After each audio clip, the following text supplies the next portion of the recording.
if you don't see a sign or a wonder, you won't believe. Now, we need to see something. That's our nature. We need to see something.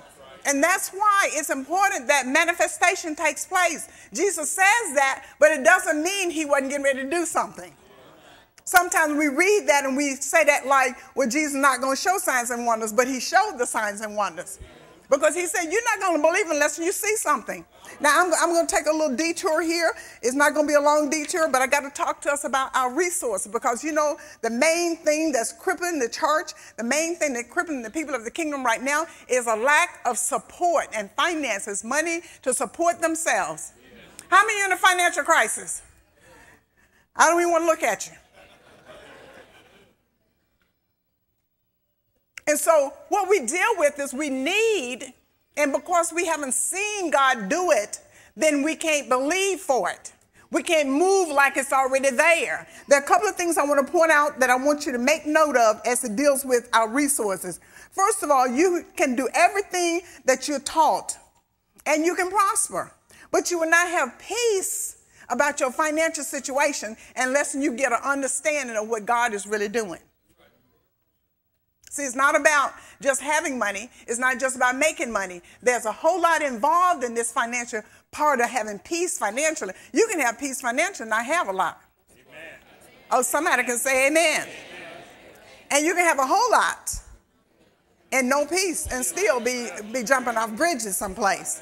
So I want to give you, there's one great misunderstanding I want to deal with right here as to deal with that we need signs and wonders. And what Jesus is saying there is we need to see something. And I believe one of the main places we need to see something today is economically. And I believe that because that's what the Lord spoke to me, that whatever I'm dealing with, no matter what the subject matter is, deal with the economic situation, because that is what is crippling people's faith and everything else in this hour. That is what causing saints to stumble, is what's causing the world to not come into the kingdom. Economics. Economics. They have needs. People tell me every day, I'm not going to be at church. I got to work. I worked last night. I got another job. I got to work tomorrow. I'm working. Oh, how you doing? I'm just barely making it. 3, 4 jobs. Still just barely making it. The great misunderstanding, the paradox of this whole the lesson is this, is that we believe that the way to have more is to hold on tight. And I don't care how much we think we don't feel that way. We feel that way. I started holding on myself. God has to get in there and speak to us. Now, I know y'all get uncomfortable with me when I start telling that I'm not perfect, but I am not perfect. I am striving, though. And when I learn better, I do better. Amen. Amen. So I started holding on myself, Sister Sharon. I was like, okay, all right, hold on, count it twice. Count it 3 times. Count it 4 times. Somebody know what I'm talking about. But that's not the way to done. You cannot, I don't care how many athletes through the bump. You cannot shake hands with a closed fist. You can't shake hands with a closed fist. You cannot shake hands with a closed fist. And we've allowed this culture to infiltrate the church. I see Dr. Holmes. I'm like, if you don't open your hand and shake that man's hand, you can't shake hands with nobody with your fist closed. Open your hand up and get a man a real handshake.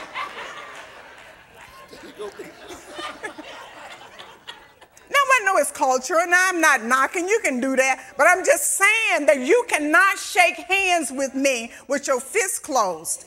And it's a spirit. It's a part of this system that we're living under now that's trying to make us think that you can actually have fellowship bumping hands with people. You can't have fellowship doing that. Ooh. By the way, I didn't say that. Golda Meir said it. I quoted them. But it's a true statement. And then the other thing is that there are men who gain from their wealth only to fear losing it. It's a mess. I'm going to get back to those 1, 2, 3 points, but I need to park right here for a minute. There are people who have resources, but they spend their agony day in and day out fearing that they're going to lose it. So you just might as well not have any. The folk that don't have any worrying and the folks that do have it are worrying. So money don't give you peace. God gives you peace. You and I are assets managers, and we manage assets for the Lord. So if we view it properly, we are not giving away our money. Well, that's a new paradigm. We're not giving away our money. We're giving the Lord's money to the Lord or to whoever he says to give it to. It's not ours in the first place. When people come to visit us out at our residence, I don't even know why. I just started this saying years ago. They would say, oh, it's such a beautiful place. It's such a lovely residence. And I would say, are you a Christian? And they say, yes. I said, then it's yours. I said, it's a kingdom property. I'm just a steward over it. I don't own the house. God owns the house. I live here. I get to enjoy it daily. But when he says, let this one come or let that one come, let this one stay, let that one stay, then I have to say yes. Why? It's not my house. See, some of us can't have anybody at our house for holy convocation. Ouch. Because the house belongs to us. Ooh. No, I didn't say that. It's our house, so we can't have nobody, no guests. But you know, when the house is God's, your doors swing open. We were in Wisconsin this weekend, and there's a whole young group of young people, powerful young folks, musicians, and they sing and they play. And I mean, one guy played the drums, the keyboard, the bass guitar. I mean, he was just gifted. And they weren't planning to come to convocation. Their new bishop is coming. And I said, these young people need to make convocation. We need them to get there. I said, tell you what. Dr. Holmes was there. I said, tell you what. I said, all of them can come. If you can get them there, they can sleep at my house. I said, I don't have no beds for them, but I got a lot of floor space. And so I said that and somebody was present. Brother Brandon, I was saying it to Brandon. He said, yeah, and Bishop, you got good carpet too, so. Got good padding under the carpet. Got good padding under the carpet. So I said, come, just bring them. I said, there's a place for them to shower. I said, there ain't gonna be nothing for them to eat, because I don't cook. But they can eat at the church, you know. But bring them. And you know what? The bishop told me as we were leaving yesterday, all my sons said they're coming. When you invited them to come to your house, they said, you know what, we're going to go because we just want to go stay at Bishop's house. I said, good. You come to my house, you're going to get Jesus show enough in you. Amen. Amen. Psalms 24:1 says, the earth is the Lord's and the fullness thereof. As a steward, we manage something that we do not own. Webster says that one who manages another, that the steward is one that manages another's financial affairs or their property. Does God have any stewards at Light of the World? About 5 of you. Okay, now I understand what's going on with the budget. Because the rest of you own stuff. I can see what's going on. If you just become stewards and understand that this stuff belongs to God. I know it's a scary concept. We've been taught to hold on to stuff.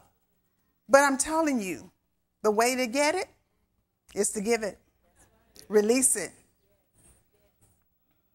Why does God tell us to give so much? Giving makes us more Christ-like. It's a spiritual mature person gives. There's no way to be spiritual mature and not give. You want to check your spiritual radar? How do you give? Giving moves us from being selfish to being selfless. We are born selfish. It's a part of us. I admit that I'm selfish. I have to keep putting it off every day. Every day. I have to make a decision not to be selfish. Amen. With the help of the Lord, I've learned to be very giving. But that's not my first nature. My first nature is I'm a keeper. That's selfish, in case you didn't know what keeper was. Whenever we say I'm a keeper, that's a nice way of saying I'm selfish. Have you noticed, Elder Ware, how people are just so proud to say I'm a keeper? I'm a keeper. I keep stuff. You're selfish.